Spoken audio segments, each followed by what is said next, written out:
Here I am getting into a ready position with my toes in the ground, heels in the air. You want to focus on getting the area of the foot directly behind and across all of your toes, which will bear and support the weight of your body. Doing so, along with combining a low center of gravity, is the optimum position for basketball players to start at any movement. That can be sprinting, jumping, sliding, stopping, and pivoting, as I am showing you here.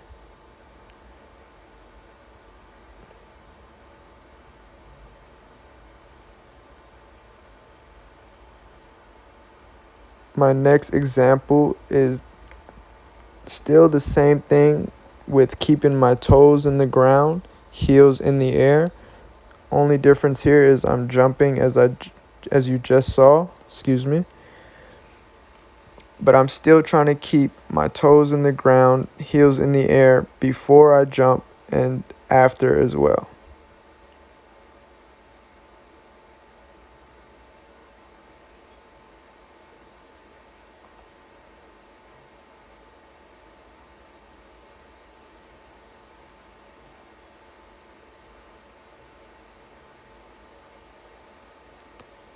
Here's the last example.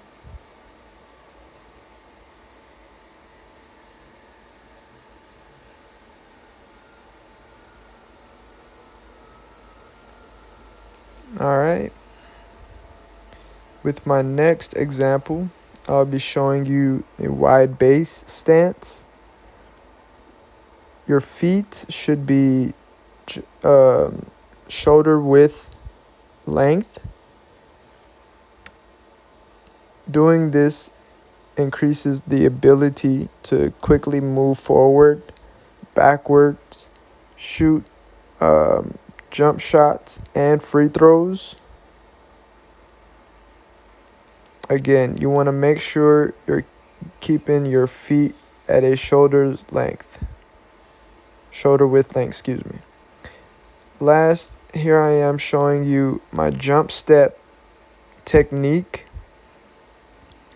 You want to make sure that you're at a low ready position stance, practicing as I am doing here, jumping as far and fast as you can off one foot at a time, then landing on the other foot while regaining and maintaining balance.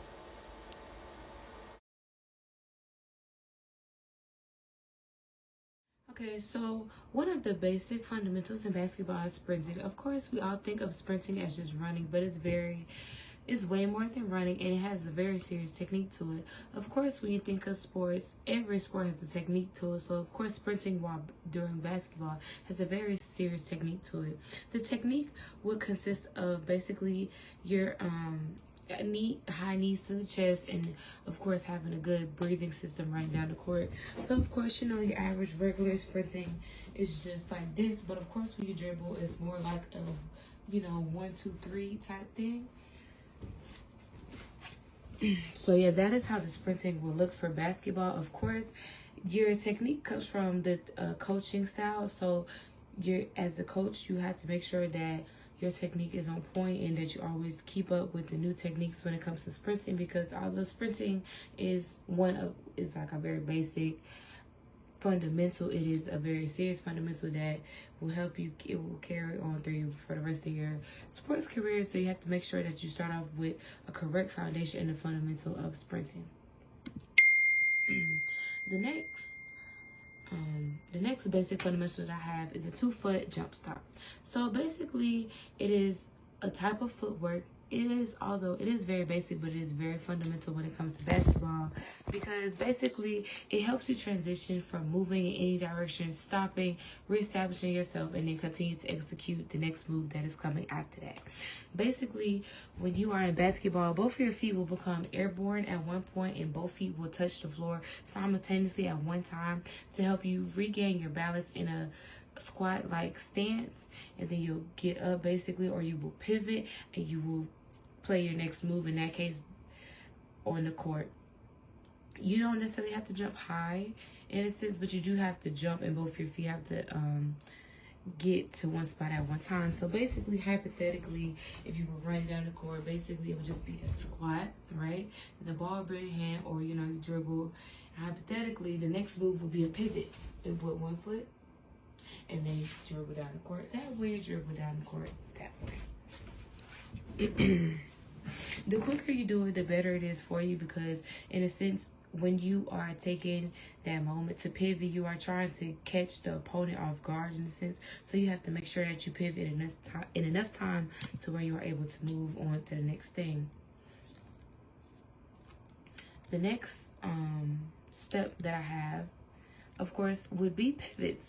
So the purpose of pivoting is to gain a position advantage on the player in a sense, because when you're pivoting, you're basically moving away from opponent and moving maybe, further down the court, or, left or right of them. It gives you it's offense type thing.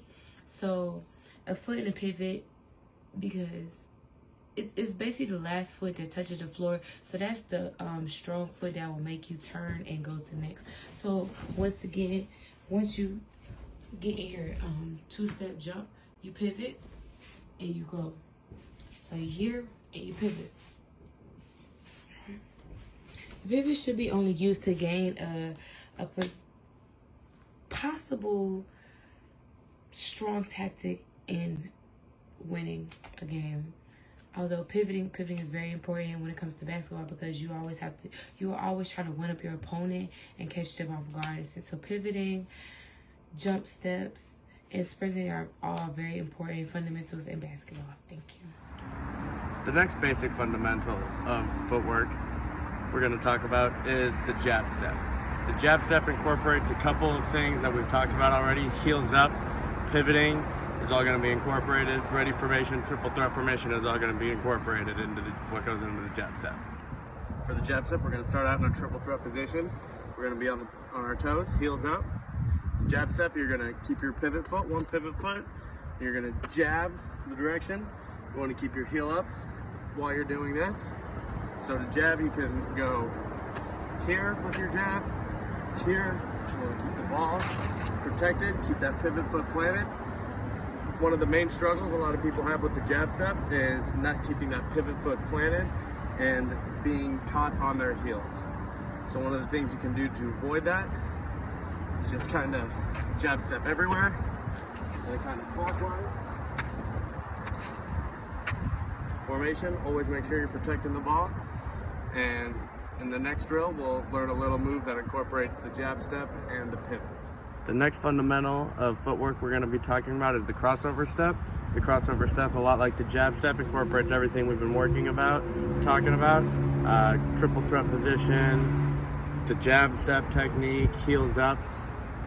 For the crossover step, it is also used, as the jab step is, to create separation from the defender. So in order to get more distance from you and the defender to get a better shot, a better pass. For the cross-up step, a lot of time you're going to find yourself with your back to the defender. You're going to want to keep the ball high as to keep the defender away. And in your footwork, you're going to make a pivot, swing low. You want to keep the ball low as to avoid any contact from the defenders, and back up in your triple threat position. Again, you want your heels up. You want to be on your toes, so you're able to excel out of that crossover. So one more time, you want to keep it up, go fast, excel.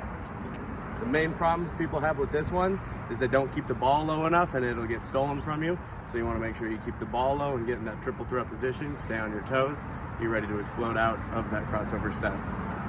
The last fundamental footwork we'll be discussing is the inside foot 1-2 step. This is the basic form for a jump shot. For right-handed players, you will take your triple threat position and you will slightly put your right foot in front of the left foot. For left-handed players, you will do the same, except your left foot is slightly in front of your right foot. Again, the jump shot incorporates a bunch of the fundamentals we've been talking about. We want our heels up. We want to be in that ready or triple threat position. When we're taking a jump shot, right footers, like I said, they want to go their right foot slightly in front. Get down. You want to be on your feet, not on your heels. When you come up, you want to get a good jump, release, a lot of problems people have with their footwork on their jump shot is that their body is too set, they're under their feet, and they need that slight little foot out there makes all the difference. So just make sure you got that 1-2 inside foot, and that's the 1-2 inside jump shot.